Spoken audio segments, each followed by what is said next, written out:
So obviously we're kind of getting a sense of the person you are and the player and the man that kind of you become and what you hold dear. But to go even a little bit deeper, can you maybe... We're going deep. We're going deeper now. all right, let me go in my chair. Can you chat to me a bit about your upbringing, a bit of like early family life? What were the sort of things that you experienced that kind of set you on your pathway? I mean, were you that kid running around, you know, like a crazy child, or what was what was your upbringing like? Surprisingly, I was a very shy child. I was super shy. Just an average type of kid, you know, average kid, but loved running around. Like I used to get grounded. If my mom grounds me, she'll say, okay, you're not gonna do any sport. And were you faster than everyone else at that point as well? No, I was nippy. I was always nippy. I was like shorter or smaller than my friends, but I was always faster than my friends. But I was very active. I did all type of sports, like everything. I even touched tennis at a point. Like I literally did anything. I just loved being outside and I loved running around. And that's how I am, or was. Actually, I still am, because I still do stuff like surfing. Just want to be adventurous and want to run around the whole time. Yeah. So like I've always been like that. Sport has always been, I've always thought of myself as someone that's going to be like a sports star in some degree, like whether it was, you know, soccer, whether it's running, athletics, whatever. Yeah. I just saw myself as a sports star, like a sports person. I mean, not even say star, but a sports person, because I loved it so much and I loved being active. So growing up, I've always been that person. I was quite reserved growing up. I've learned to go out of my shell a little bit, as you can see, kind of a persona. Yeah, and that was me. That was me growing up. Average Joe, lived a normal life. Schooling, public schooling, you know, my parents, you know, provided for everything that I needed. Not always what I wanted. Actually, like 20% of what I wanted I got. Actually 10. But I always had what I needed, and I'm very grateful for that. I'm very grateful for that. So I was just a normal kid on the block who just loved running. Yeah. And when did it all change in terms of going, okay, I can actually make a professional career of rugby? I mean, was sevens the thing that you had your sights on? I mean, when you started out, was it as big as it is today? I mean, it's now such a popular element of the game, but maybe back then not so much? Quite honest, I only knew sevens after high school, which is quite appalling, because you think like, people were like, how? I don't know, like I just didn't know sevens, I just knew 15s, I just played 15s at school. And to come back to your question, I didn't really, you know, kind of like knew I was gonna, you know, play rugby, or this rugby thing was gonna be serious. So I played rugby socially. But then I found out that I was pretty good at it, and people were like urging me to kind of like take a serious. And 16, I made Kankomo week, and 17, I made the Griffins Academy week. So I was kind of like making teams the whole time, but I was not really taking it seriously. Yes, I worked hard and all of that, but that came natural to me. I've always worked hard. And then at some point, an academy called Harmony Sports Academy, which is like a breeding ground for Griffins and 19s, they gave me a knock, like, dude, come through. I was like, now I'm gonna leave my friends. Nah, stop. So I didn't go through. I was like, okay, nah, I'm cool. I wanna finish my matric at this school. And at that point, I wanted to study accounting. I wanted to be an accountant. I was like, nah, let me finish my studies, you know. And my mom being an educator, she was like, dude, she was telling me like, you gotta study. I was like, let me finish school, we'll see. And then, luckily for myself, after finishing school, I was like, do I really want to do accounting? I was like, I don't really know. So I didn't really know what I was going to study at the point, and I was like, let me take a gap year. And while I was taking a gap year, Coach Jock Juris, which was their coach at the academy at that point, was like, dude, now you're just chilling here, come. And like, we'll like pay for your bursary at CET in Welcome. That's what got my mother. So she's like, yeah, go. I was like, yeah, I've got nothing to do, whatever. So let me go. I ended up not going to CET at all. I just chilled and played rugby for a year, and I think that's where the seed was planted. And yeah, I went over to the academy, and my life for rugby started there, because everybody was living this life, right? And I was kind of like influenced or forced to live that life, because that was my environment for a year. And I started loving this sport. I started loving it like badly, and it was like, geez. And that's when I saw actually I'm not really bad. And I was lucky enough to get scouted for for CET, like CET bloomed this time, and CET gave me like a bursary, like, yo dude, come here, come play rugby, whatever, and you get a chance to study as well. I was like, okay, cool. I'm certain that I want to study accounting, so I'll go there and study accounting. Got my way in the first team, and I played in the first team, and things started rolling a little bit for me. That's when things started rolling pretty nicely. Played for the first team for the Shield at CET. The Cheetahs and 19 coach saw me under to do. He saw me there, like, dude, I want you to. I didn't have any contract or anything like that. I was just playing for match fees, and obviously I had a bursary at CET, so I had to comply there. So yeah, I was like, dude, come play here on 19s for us, you know, you never know. I was like, what? Of course, dude, I'm trying to play. And then I went there, played on 19s a couple of games, got promoted to 21s.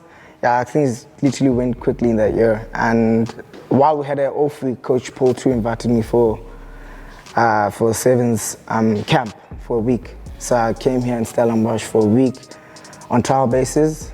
And yeah, I went back home. The man said nothing. No feedback, no nothing. It's like, cheers, thanks, bro. I was like, okay, dude. Yeah, no, like I was convinced, like, okay, like, yo, I didn't make it. This man said nothing to me, you know what I mean? Obviously, like, if a coach is interested, would like tell you at the point, yeah, you did well here, this is what you fixed. Said nothing. Like, yeah, thanks, dude. Go home. Yeah, I went back home, went back to Bloom, and then I was like, all right, back to studying, it is.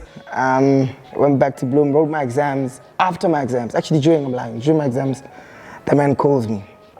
Yo, dude, I want to sign you. Here? I want to sign you. I'm like, nah, you're joking, man. Nah, he's like, seriously, I want to sign you. Tell my mother. Guess what mom says? Nah, you're going to study, bro. Yeah. So I was like, no, this is like professional, national team, whatever. I'm going nuts on her. Nope. You're going to study. I call Paul too. I'm like, coach. My mom says no, bro. Cool. So he comes through, and he comes fetches me, like randomly. It's like, okay, tomorrow, he just told me at night, tomorrow I'm coming to Bloom. Okay, he fetches me in Bloom. Hey, we on our way to Volcom now the next day. The man went to my house, and yeah, I organized my mom and my dad, sat in a room, had a chat. I don't know what the man said to my parents. They came out happy out there, and suddenly I was signed to the Sevens, yeah. The rest is history. Yeah, here we are. I'm going to finish off with just a final question. I can't have you here not chat a little bit about sort of the next chapter that you're kind of undergoing. And you've spoken of obviously your kind of the way you almost unexpectedly went into Sevens and that career started, and we've seen how well that went. But it's clear that you want to challenge yourself further, and you've been doing that with moving into 15s progressively. Chat to me about where you kind of stand at the moment, how you feeling about that side of the game, playing with the Stormers. What's been the most challenging parts for you, and where do you feel you've come right, and maybe things that you should be better at? Well, for me, as I said, I only knew Sevens only after matric, and that was at the academy the first time I was introduced to Sevens because of people like Branko Dupre and Cecil Africa. They come from the same academy. So whenever Sevens came on TV, like everyone would watch, we'll go crazy in that canteen, bang around tables, or whenever they score, like it'd go mad, the whole place would erupt. So those are the people that kind of started directing me into Sevens a bit. But when I was at the academy, my sole purpose was to be a Bok. When I loved this thing and I had this passion for this thing and I saw I wasn't bad, I was like, damn, I want to be a Springbok, I want to be a 15s Bok.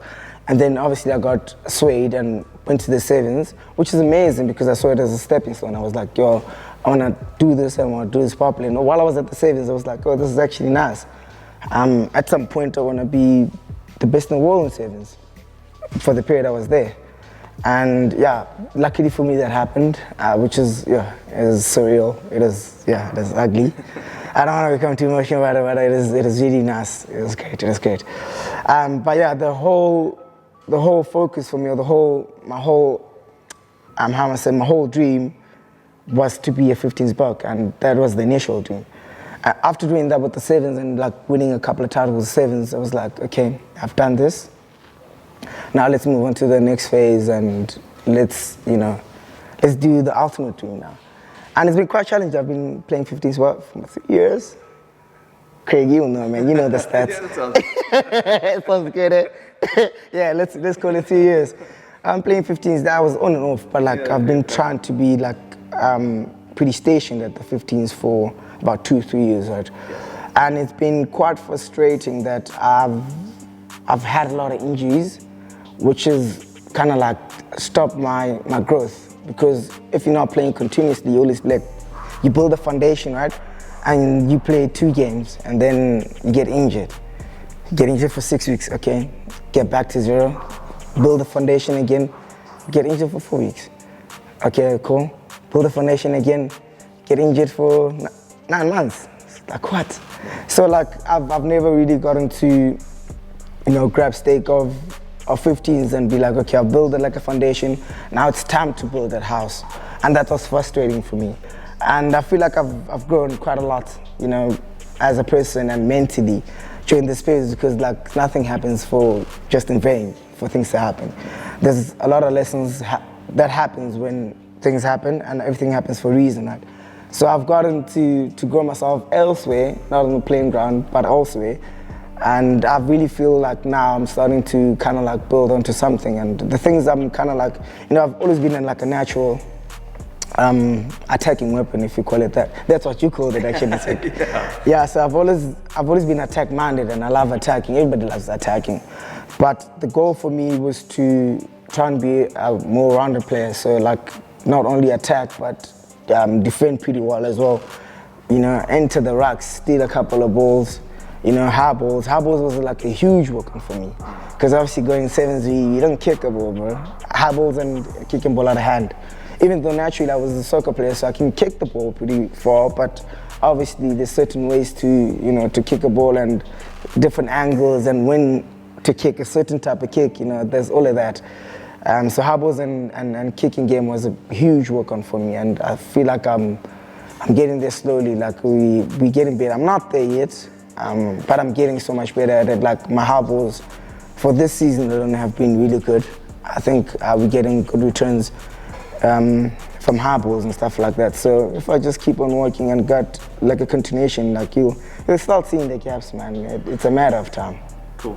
Great. Well, let's leave it there for now. Cheers, everybody.